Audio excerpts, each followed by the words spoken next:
So most businesses don't fail because the product is bad.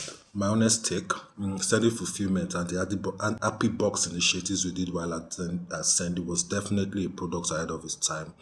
But Sandy closed shop. My honest take from research is products fail because people stop seeing them, or worse, people see them once and never come back. That is not really a marketing problem, it's a distribution problem, a strategic plan to do this, for the longest period.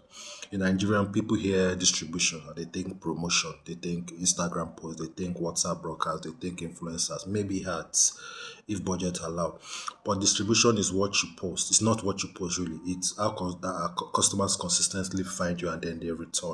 Distribution is not a tactic, it's a business decision. And here's the hard truth. If Instagram disappears tomorrow and your business disappears with it, you don't have a growth strategy. You have borrowed attention. And borrowed attention is very temporal. Many founders believe this, if the product is good, customers will come. But that sounds nice, but it's rarely true. It's never true. Every day in Nigeria, good products die quietly. Multinationals die. They're exiting the country because nobody knows about them, or nobody remembers them, or nobody knows where to find them or loyal enough to them. Meanwhile, every project with strong distribution survive, not because they are better, but because they are visible, accessible, and very familiar. Distribution answers question most founders avoid early. Where exactly do customers come from? Who controls the channel? What happens if the channel changes tomorrow? If you can't answer those questions, I think your growth is fragile, no matter how fast sales are coming, today. Let's talk channels simply. Posting content is tactic. Owning a WhatsApp community is strategy. Running ads is tactic. Keeping your customer acquisition costs at limits is strategy. Influencer marketing is tactic. Trust and repeat behavior is strategy. When founders begin to mix this thing up, they keep changing tactics without changing results.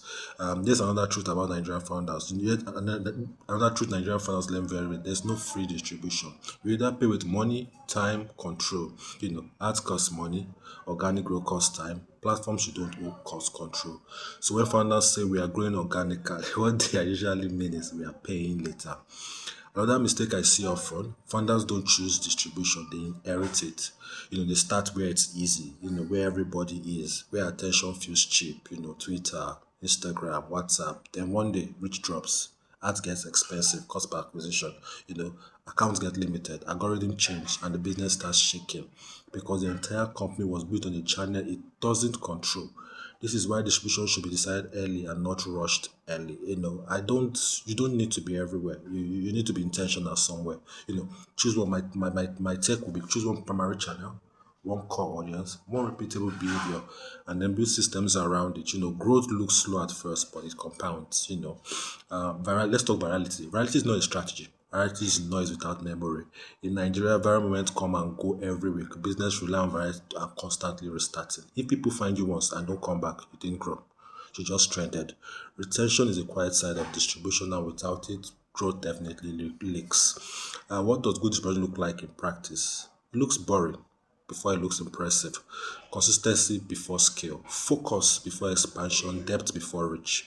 It's building a presence people expect, not discover by accident. And this is why this series exists.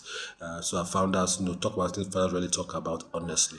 Everybody wants growth arcs. Very few want to talk about trade-offs, ownership, control. But experienced builder understand this. Distribution is not what you do after launch. It is what your business becomes. If you don't choose it deliberately, it will choose you quietly, and essentially that is growth after the pitch. If you found this helpful, very useful, please, share with a founder building or your CEO, and I assure you they would value it. Also remember to follow, and I'll catch you next time.